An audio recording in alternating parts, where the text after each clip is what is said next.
Tras una infancia terrible llena de abusos y traumas, haber perdido a su hermanita norteña en un accidente, ser adoptado por un viejo verde que lo obligaba a vestirse como su hermana y haberse convertido en un supersoldado tras sobrevivir a un entrenamiento mortal, Yuji, el protagonista de esta historia, decide escapar de su trágico pasado, inscribiéndose en una escuela de élite llena de colegialas tan hermosas como traumadas. Yo soy Dart y esto es Grisaya no Kaijitsu, la continuación de la historia del niño que fue abusado y obligado a ser el soldado más fuerte.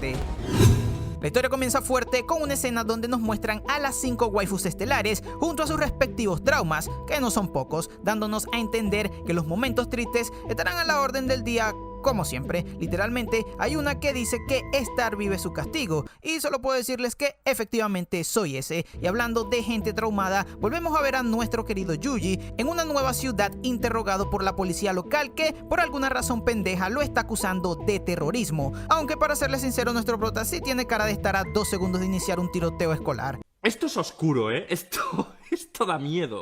Por fortuna, los pacos lo sueltan al darse cuenta que está afiliado a Ichigaya. Luego de ese pequeño malentendido, es recogido por Chizuru Tachibana, quien lo lleva a la preparatoria que dirige, la Academia Mihama. En ese momento nos enteramos que nuestro prota se mudó de ciudad para intentar dejar su trágico pasado atrás, intentando vivir una vida normal como estudiante. Sin embargo, Yuji, al entrar a la escuela, se percata que está completamente desierta, cual planeta de Starfield, pues resulta y acontece que la Academia Mihama es un recinto de élite solo accesible para personas influyentes, tanto así que, incluyéndole, solo tiene a 6 personas cursando en ella. Komine, una estudiante que siempre anda vestida como Might al ser la encargada de la limpieza. Sí, la escuela de élite está escatimando gastos, explotando a sus estudiantes. Sou Amane, una bella colegiala de pelo carmesí que, en sus tiempos libres, es una pervertida sin remedio. Máquina, una chica tan inocente e infantil que pareciera que tuviera retraso. Michiru, una tipa pelitenía que actúa como si fuera una mona china tsundere, cual cosplayer boliviana. Y por último, Yumiko, una hermosa chica de larga cabellera negra que por alguna razón desconocida falta a las clases de la mañana. Yuji, interesado en ella, decide acercarse y presentarse, pero Yumiko responde atacando su cuello con un cúter. Por supuesto, nuestro prota la detiene, tomándola de la mano, mirándola a los ojos y obligándola a presentarse, en una escena llena de tensión, pero de tensión sexual.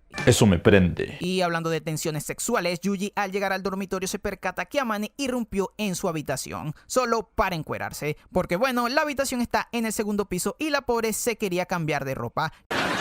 No puedo argumentar nada ante esa lógica. Yuji, al ver este enorme recibimiento, decide entrar al cuarto para agarrar con violencia la puerta de la nevera para tomarse un juguito, y con toda la franqueza y sinceridad del mundo le dice a Amane en su cara que tiene buenas tetas, y aunque ustedes por obvias razones no pueden verlas, no se preocupen, yo lo confirmo. Amane le pregunta a Yuji si tenía alguna hermana, al ver cómo se comportaba teniéndola desnuda. Por supuesto, Yuji empieza a hablar de su querida e incestuosa Kazuki. Sin embargo, por alguna razón que desconocemos, Amane se estremece al escuchar ese nombre, tanto que decide acercarse a Yuji diciéndole que a partir de hoy será su nueva hermana mayor, una capaz de forzar cerraduras como una ladrona profesional y parece estar relacionada de alguna manera con el accidente de Kazuki. Esto se ve extraño. Al día siguiente, la ordinaria vida escolar de nuestro prota se sigue manteniendo en pie, cuando casi es desvivido por Yumiko, que por alguna razón aún tiene ganas de cortarle el cuello. Esta güera está loca. Nuestro prota, cansado de esquivar navajazos, decide preguntarle a la directora qué coño le pasaba a Yumiko. Chizuru le cuenta que la escuela en principio era solo de chicas, es por ello que Yumiko intenta apuñalarlo como forma de protesta al sentirse amenazada por su simple presencia, asustada de que el prota sea capaz de ser un violín solo por ser hombre. Sí, es literalmente una feminista de Twitter promedio. La directora le dice a Yuji que solo él es capaz de arreglar este problema, lavándose por completo las manos, siendo un inútil como una buena adulta anime. Además, le revela que así como él, todas sus compañeras entraron a la escuela por motivos similares al suyo. Sí, una forma muy bonita de decir que pronto veremos pasados terribles. Luego de esa charla, Yuji recibe la inesperada visita de JB, quien pasó en un flamante deportivo amarillo solo para saludarlo y regañarlo por haber cruzado la ciudad a pie, caminando 200 kilómetros solo porque no quería viajar en tren, siendo esta la razón por la que lo arrestaron al principio, por pendejo. Al llegar a su dormitorio, Yuji nuevamente es sorprendido por una mujer, pero de mala manera, puesto que Yumiko lo ataca por la espalda. Como cosa rara, Yuji logra detener el ataque, esta vez muy molesto, tanto que su mirada logra paralizar a Yumiko. Sin embargo, nuestro prota aprovecha el momento para hacer las paces con ella, diciéndole que sería incapaz de hacerle daño, porque a las mujeres no se les pega ni con el pétalo de una rosa. Yumiko, de una vez por todas, deja sus intenciones asesinas a un lado, guardando su cúter y presentándose como una jodida persona decente. ¡Ah! ¡Por fin! Al día siguiente, Yuji encuentra a Michiru jugando con su gato y tras hablar con ella se percata que está actuando de forma extraña, más de lo que acostumbra, pues empieza a hablar sobre la muerte, haciéndole preguntas a cada cual más turbia que la anterior, pidiéndole incluso que, si se muere, que la entierre en este mirador. Por supuesto, Yuji queda preocupado y confuso tras la charla, por lo que decide vigilarla y tras seguirla, logra encontrarla tirada en el jardín, retorciéndose de un intenso dolor de pecho. El prota intenta ayudarla, pero Michiru rechaza su caridad con un manotazo, pidiéndole que por favor la deje sola. Pese a ello, Yuji logra encontrarla en ese bello lugar donde hablaron en la mañana, pero las cosas se ponen aún más extrañas cuando Michiru empieza a actuar como si fuese otra persona, con una seriedad no muy propia en ella, con la que se acerca a Yuji y muy amablemente le pide un beso, que por supuesto nuestro prota no rechaza, y luego, mágicamente, Michiru vuelve a su personalidad extrovertida y tsundere, olvidándose por completo de lo que acaba de hacer. Sí, la tipa está bien esquizofrénica. Pero su doble personalidad pasa a segundo plano cuando su gatito se pierde. Yuji y Michiru, tras buscarlo un largo rato, lo encontraron agonizando en la calle con una enorme herida en un costado. Yuji, como puede, detiene un taxi para ir a un veterinario, pero lamentablemente el Michi muere en el camino en las manos de su querida dueña, quien ese día había horneado unas galletitas para él. No duele, gente, quema.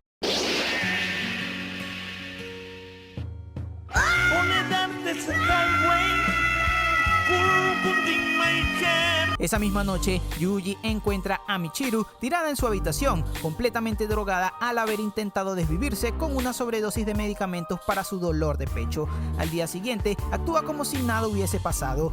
Es claro que Michiru usa su modo tsundere para ocultar sus sentimientos y debilidades, como, bueno, una tsundere. Yuji la enfrenta, dándose cuenta que la personalidad que predomina ahora es la Michiru seria, quien le dice a Yuji que la Michiru que conoce no volverá, pues a decisión propia ha decidido hundirse en un lugar muy profundo. Confundido, Yuji regresa a su habitación cuando de pronto Komine le toca la puerta entregando una caja que contenía el contexto de toda esta situación. Resulta que dentro Yuji encontró un diario de intercambio y tras leerlo se entera que Michiru se sometió a un trasplante de corazón. Sin embargo, de alguna manera, la personalidad del donador también se trasladó al cuerpo de Michiru. Desde ahí, ambas han convivido en relativa armonía, usando el mencionado diario para comunicarse entre ellas. Y ahí la razón por la cual Michiru se puso re-edgy al hablar acerca de la vida después de la muerte. Literalmente tiene un alma que no es de ella, atrapada en su interior. Esa literal alma en pena le dice a Yuji que Michiru, sumida en la más profunda depresión, decidió regalarle su cuerpo para no salir jamás, algo que ni ella quiere que pase. No es su cuerpo, su tiempo ya pasó. Yuji, al escuchar esto, usa los medicamentos que Michiru usaba para calmar su dolor, es decir, a su otra personalidad, para obligarla a salir, con la esperanza de poder salvarla. Sin embargo, tras tomar conciencia de su propio cuerpo, Michiru le dice a Yuji en la cara que lo único que quiere hacer es morir. Yuji, al oír esto, como todo un caballero, decide cumplir su deseo, enterrándola viva en el mirador tal como se lo había prometido. Bueno, al menos es un hombre de palabra. Mientras Yuji le echaba tierrita, un flashback nos cuenta que la depresión y enfermedad de Michiru empezó cuando presenció el suicidio de su mejor amiga, lo que le causó un paro cardíaco, teniendo que ser salvada con el corazón de una chica gringa que murió de forma inesperada. ¡Qué increíble! Morir para luego renacer en el cuerpo de una suicida. Sería una buena trama para un isekai. Precisamente, ese dilema da pie a una introspección bien fumada en donde Michiru se debate entre la vida y la muerte, hasta que por fin se da cuenta que tiene que dejar sus demonios atrás, pasar página y mirar hacia el futuro. De esta manera, logra encontrar las fuerzas suficientes para romper el ataúd, para luego ser rescatada por Yuji, quien le revela que estuvo ahí 3 largos días esperando a que por fin ella entendiese lo bonito que es la vida. Michiru le agradece con un abrazo en una linda escena, que se vuelve aún más bonita cuando Yuji lleva a la otra Michiru a Estados Unidos para que pueda volver a ver a sus padres. ¡Qué hombre! Y qué capítulo, gente. Tras ello, JB le encarga a Yuji una misión bien random, ser el guardaespaldas de Yumiko y dejarse golpear por unos agentes, básicamente protegiéndola para que ella sea capaz de recuperar su confianza en los demás. Un plan orquestado por el padre de Yumiko, el mismísimo conche su madre, que le causó todos sus traumas al haber abandonado a la madre de Yumiko, tras darse cuenta que no le pudo dar un hijo varón, lo que causó que enfermara sintiendo desprecio por su propia hija, a quien le dijo en la cara que toda su miseria era su culpa por haber nacido mujer, para posteriormente suicidarse al ver como la amante de su esposo sí pudo darle el varón que tanto quería, y para terminarla de cagar también murió. Así que el cínico de su padre le volvió a dar cobijo a Yumiko como si nada hubiese pasado, con la única intención de criarla como su heredera, usándola como una herramienta a su conveniencia, lo que terminó de romper la mente de Yumiko. Es por ello que navajea a todo aquel que osa saludarla. ¿Cuál Brian? A sabiendas que su única heredera estaba loquita, el padre decidió crear la Academia Mihama como una especie de prisión para su hija. Contra todo pronóstico, Yuji no sigue el plan y le mete una paliza brutal a los tipos, lo que termina enojando a su papá, quien aparece en la academia queriendo llevarse a su hija. Al ver esto, Yumiko decide enfrentarse a él por primera vez en su vida, con un fierro que compró en Amazon, Estados Unidos, por supuesto. Literalmente una típica discusión familiar latinoamericana un 31 de diciembre. La cosa se pone re seinen. Yumiko básicamente secuestra toda la escuela a punta de balazos, por lo que el padre decide llamar a JB y a su ejército para hacerle frente. ¡Esta perra está loca! El padre, en un arrebato de valentía, decide hacerle frente, pero termina con el hombro herido, y cuando Yumiko estaba por llevarlo con Diosito, el arma se queda sin balas. Así que en respuesta se saca una granada de las nalgas, con la que amenaza con explotar la escuela, y tras despedirse de su mal padre rompe el seguro, estallando en 1000 pedazos. En su funeral, el padre, completamente evangelizado por lo sucedido, le revela a Yuji una carta de suicidio que encontró en el cuarto de su hija, donde le pedía como último deseo que mantuviera intacta la escuela, para posteriormente irse diciéndole al prota que estaba orgulloso de su hija. A todo esto, de seguro te estarás preguntando por qué carajo Yuji no hizo nada para salvarla, porque bueno, todo era parte de su plan. En realidad, Yumiko está viviticoleando y todo este dramón estadounidense fue una farsa para poder planear su muerte y liberarla de las cadenas que la ataban. Es más, su arma ni siquiera tenía balas. Yuji era quien disparaba desde la lejanía. Sí, él fue quien lastimó el hombro del padre. Ya saben, bromita. Es bueno, ¿no? Creo que no. Al día siguiente, vemos cómo la amabilidad de Komine llega a extremos tóxicos, intentando hacer cada una de las cosas que sus amigas le piden, por más estúpidas que parezcan, como cuando se desmaya al intentar contar hasta 10.000 tras ser retada por máquina, o la vez que pasa horas en la computadora intentando hackear la escuela, intentando ayudar a Michiru, que en joda le pide que por favor se deshaga de los exámenes, como si no supiese decir que no o no pudiera. La cosa escala a unos niveles bien insanos, cuando Komine, al ver que no puede detener los exámenes, decide planear un jodido ataque terrorista para explotar la escuela el día del parcial. De esta manera, una noche antes, empieza a poner bombas de gas y que previamente robó por toda la academia, para luego activar una bomba con un temporizador. Sí, esta perra está loca.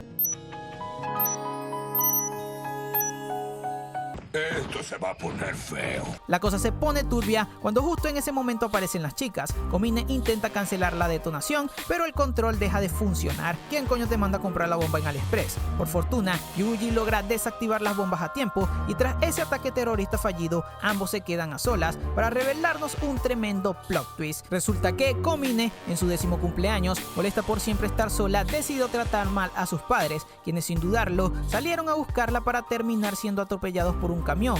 Todo mientras que Komine observaba, quedando paralizada y traumada al ver los cadáveres inertes de sus padres. Desde ahí decidió ser una buena niña y obedecer a todo lo que le decían, pero la cosa no termina ahí, pues resulta que Komine, antes de la tragedia, era la única amiga de la infancia de Yuji. ¿Se acuerdan en el otro video cuando Yuji le dijo a su hermana que había conseguido una amiga? Pues bueno, era Komine, y ya sabemos cómo terminó la cosa para ambos. Yuji logra hacerle entrar en razón, diciéndole que no fue su culpa y que nunca fue una mala hija, confesando que ella le salvó la vida, puesto que en los momentos que pasó con ella fueron su única felicidad cuando su infancia se vino abajo. tras pasar un bonito momento viendo fuegos artificiales, Yuji lleva a Komine a ver a su madre, quien resulta que está en coma desde el accidente. Sí, como Ash, mientras que su papá probablemente esté protagonizando un isekai. Todo termina con un dulce abrazo entre Komine y Yuji. ¿Estás bien? Sí, excelente. Está bien que llore. Soy un hombre deconstruido, sé que llorar no es una debilidad. Y cuando pensabas que las chicas no podían ser más esquizofrénicas, Makina le pide a Yuji que se convierta en su papá. Y hablando de esquizos, el prota decide seguirle el juego, al ver que Makina le ofreció 70 millones por sus servicios. Ah, con razón. Yuji le cuenta el ofertón a JB, quien le revela a Makina que pertenece a una familia importante de políticos corruptos conectados a la agencia, siendo su papá el único correcto, quien, curiosamente, murió de forma misteriosa cuando casualmente estaba reuniendo pistas para desenmascarar a su familia. Al pobrecito lo suicidaron básicamente, cuando de pronto Makina entra en escena para robarle un beso a Yuji como muestra de afecto a su nuevo padre. La cosa se torció unos grados al norte, ¿no creen? Yuji aprovecha las vacaciones de verano para criar a su nueva hija de la única forma que sabe, con entrenamiento militar, mientras que, por otro lado, investiga a su verdadera familia, dándose cuenta que diagnosticaron a Makina con problemas mentales tras un trágico secuestro, defenestrándola de su derecho como heredera, dejando una hermana que nunca la conoció como única beneficiaria.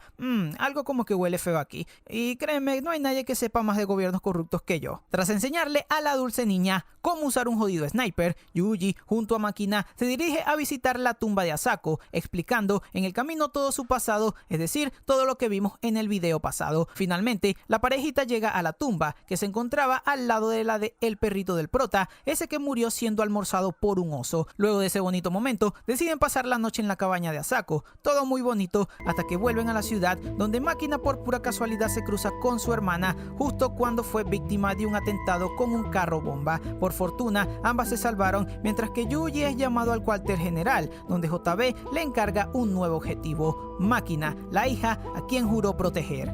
No puede ser.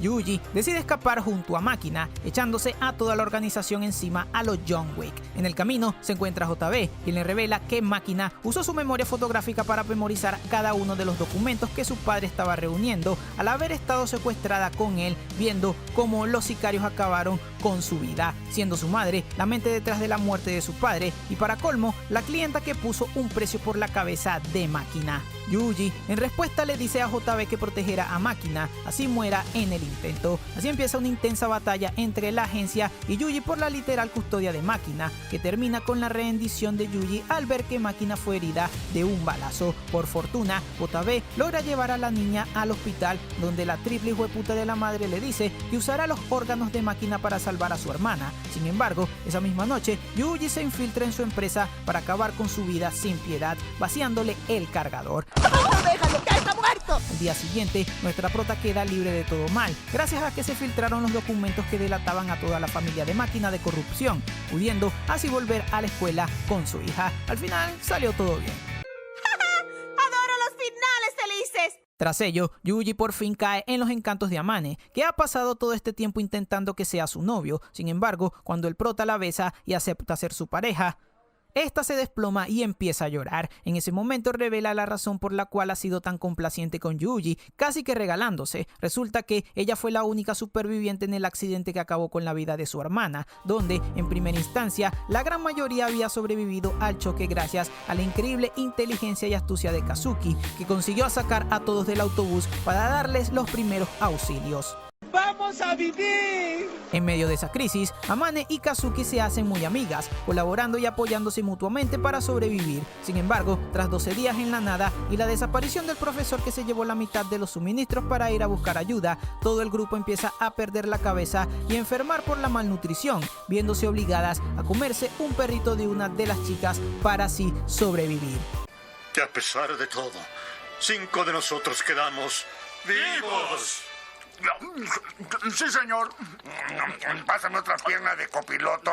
Las cosas empezaron a empeorar. Solo 3 días después, el profesor fracasó en su misión. Muchas murieron de inanición, otras se suicidaron al no soportar más. Por otro lado, la situación para las que seguían vivas tampoco era esperanzadora. Muchas terminaron de enloquecer y algunas otras, como Amane, se estaban empezando a alegrar de que murieran sus compañeras, pues era una boca más que alimentar. Cuando de pronto, el profesor aparece con una rica sopa, hecha con un ciervo que logró cazar. Todo todos comieron felices, menos Kazuki y Amane, quienes al anochecer decidieron escapar del campamento, al ver que el profe y el resto de chicas habían empezado una relación amorosa. Una relación amorosa caníbal. Amane se sorprende al ver los miembros cercanos de sus compañeras, llamando la atención del profesor, que empieza a perseguirlas por todo el bosque, como si fuese una bestia. Al verse superadas, Kazuki toma una terrible decisión: sacrificarse para que así Amane pudiese sobrevivir. Amane pudo escapar del bosque, pero las secuelas mentales que le dejó esa pesadilla fueron muy profundas, y por supuesto no ayudaba que el resto de compañeras creyesen que Amane fue quien se las comió. Por esta razón, Amane se acercó a Yuji en búsqueda de que la castigue por su terrible pecado, estar viva. Sin embargo, en el proceso se enamoró de él, así que Yuji corresponde a sus sentimientos, sentenciándole a estar junto a él por el resto de su vida.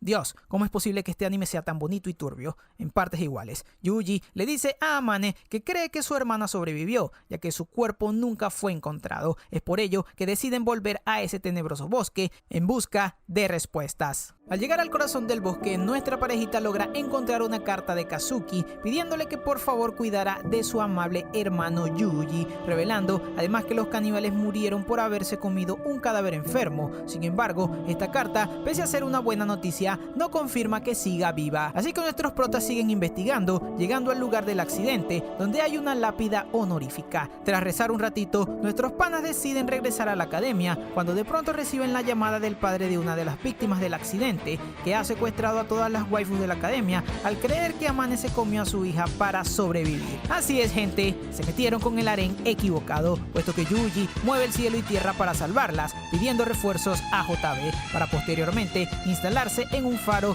a 900 metros de la academia, donde a punta de clave Morse le cuenta su plan a Máquina, que consiste en atraer al tipo a su rango de tiro justo en el baño de hombres. Así que usa a Amane como cebo para llevarle agua. De esta manera, el prota logra hacer un tiro imposible lastimando a su hombro, pudiendo derribarlo y logrando salvar el día. Todo termina con la situación bajo control. El loco es atrapado en la cárcel y Yuji se termina reuniendo con sus waifus. Sin embargo, un año después, un barco traspasa ilegalmente las costas japonesas, siendo el navegante nada más y nada menos que Head of Law. ¿Qué tendrá en mente el viejo verde este? ¿Kazuki seguirá con vida? Son preguntas que tendrán respuesta en una siguiente entrega de Grisaya Series, la historia de un niño traumado que tuvo que convertirse en el soldado más fuerte. ¡Ah! ¡Ah! ¡Lo dijo! ¡Lo dijo! Y hasta aquí el resumen de Grisaya no Kaijitsu, el anime que nos enseña que estudiar rodeado de morras chidas solteras no es tan bonito como parece. Y sin más, espero que les haya gustado. Yo soy Dar y nos vemos.